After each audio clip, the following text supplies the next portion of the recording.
Today we are going to talk about right sizing versus downsizing. We're actually bringing out some truths, peel back the layers of all this fluff. Shining the light on this industry as a whole. Maybe you should stay away from it.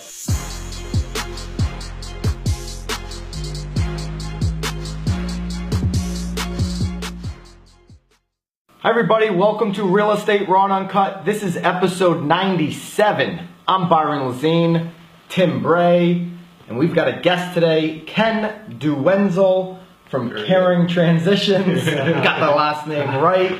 And Ken is the owner of Caring Transitions here in Southeast Connecticut. Mm-hmm.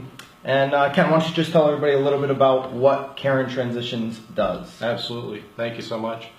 Caring Transitions is a nationwide franchise, and we help people who have made the decision that they want to go to a new home, maybe a smaller condos, single living dwelling, single floor dwelling, or retirement community. Once they've made that choice and they're in their big home, 2,000 square foot ranch, 3 bedrooms, and they're just by themselves, it's a little overwhelming to determine what they need to bring, what they want to bring, what can fit, and how they're going to get there, and that's where we come into play. I apologize for the phone. I finally figured out my phone, even though it's always been on vibrate, it was like do not disturb. So I wasn't getting my, so I don't know if you guys picked that up, but thanks for sharing that, Ken. And what is your role when somebody wants to move in or move out of their current home into one of these, senior living facilities, but they think they're just downsizing? Where does that come into play as opposed to what you always term it as right sizing? Sure. So downsizing itself kind of has like a negative tone, like I'm just going to get rid of stuff. Right sizing is downsizing to an optimal size. So if you were to say, look at some of the retirement communities in the area, Stone Ridge is a great one that we have in Mystic here. Love Stone Ridge. Yeah. People do not necessarily need all the things that they have. So you're not going to need all of the kitchen items because they've got a great dining area there. You're not going to need the exercise bike. And the funny thing with exercise equipment, it's great for throwing all the clothes on. I personally think most people get use out of their exercise equipment when they bring it in and when they get rid of it. But other than that, it's true for hanging clothes on. Yeah. And the only reason that occurred to me is because one of the first clients that I worked with, they wanted the exercise bike in the bedroom, and we just couldn't fit it in. She says, "Where am I going to throw my clothes?" Yeah, so she was pretty realistic. In the closet. I mean, you've dealt with so many people moving out of a bigger home and into a newer home, or maybe a smaller home. How often are they just stressed out and frustrated with that process? Figuring out what to keep, what not to keep. It's one of the most stressful things, and that's why I look to you, and I see that you're such a good fit with us, because your model is, the base is, how can I help people? And you're really taking a lot of that stress away from somebody, which is huge, and it's huge in tandem with agents. That's right. And a lot of people get, correct me if I'm wrong, but a lot of people get so attached to their stuff because they've collected it over a number of years. Memory is true. But they really just don't have a use for most of it or have space for it.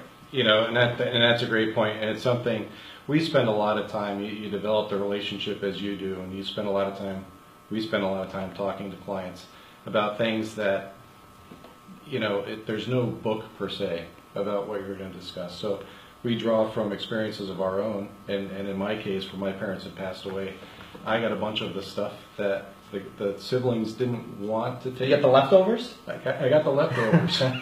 So it's things that the other kids in the family didn't want to take, but we couldn't bear to get rid of. And I still have some of it, but it took a long time. So this is 17 years ago that happened. I still have some of the stuff, but it's not the emotional attachment. It's functional for me now, but really people are guilted into holding on to things because they think that that's what mom and dad would want. And certainly different generations, if it's Depression era clients that we're talking about. But a lot of times, it's Depression era, they don't want to get rid of anything, right? But they also didn't just collect everything either. They got a few things and they held on to it. They were strategic about what they kept. But my parents probably don't want to be known for this veneer china hutch that I've got in the living room. Right. I can get rid of it if I need to. It's not. They didn't make it. It wasn't a family heirloom. It was just a piece of furniture that they had. And a lot of times the things that people are holding on to, it's, they'll have 3 or 4 sets of china.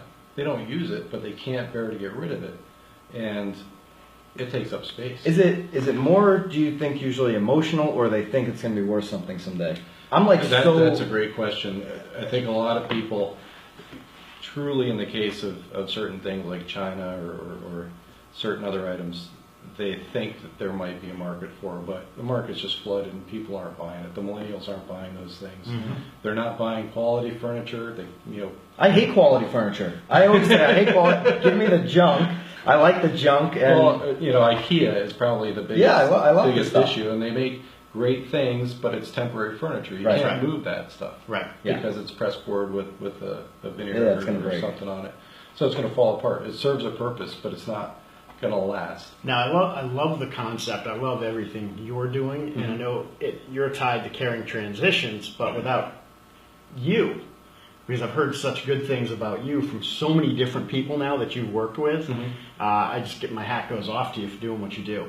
Absolutely. Because it's like it's who you are, it's your personality, it's how you treat people, and ultimately it's how you care. And it's finding the right solution for that individual is ultimately... As the same with you guys, it's something that you truly enjoy doing, and it's something that you want to ultimately serve your client the best that you can, knowing that the cookie cutter isn't out there for everybody. Yeah, and it comes down, that's how, I don't care what business you're in, but that's really how you should build your business, as opposed to short-term game. Mm-hmm. If you're always going into every client meeting with their best interests at heart, that word is going to spread so much faster than the opposite. So, yeah.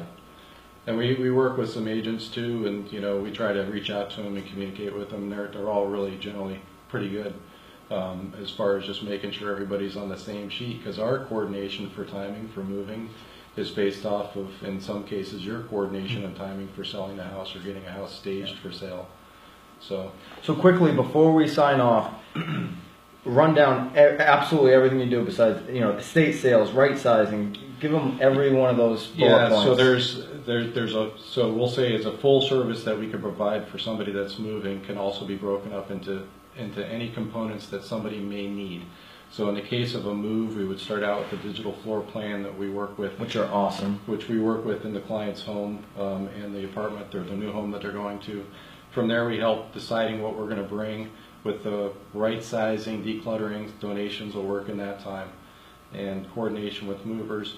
Get them settled in, get them unpacked. So can you imagine in 3 days time frame, after the planning's been done, that today we're getting somebody packed up, tomorrow they get moved and unloaded in the new home, tomorrow it's all going to be unpacked. Do you know how many people move into a new home and 6 months later there's still like one room that has boxes or unfinished parts of the move happening? And all the stuff that's in storage happens all the time. So with that also, generally when we've conducted those services, there's things that are left over in the house that we can work with, either an online auction or an estate sale, coordinate with buyout people, again depending on what the overall outcome for the client is, if they want to make money versus get the stuff out so we can sell the house.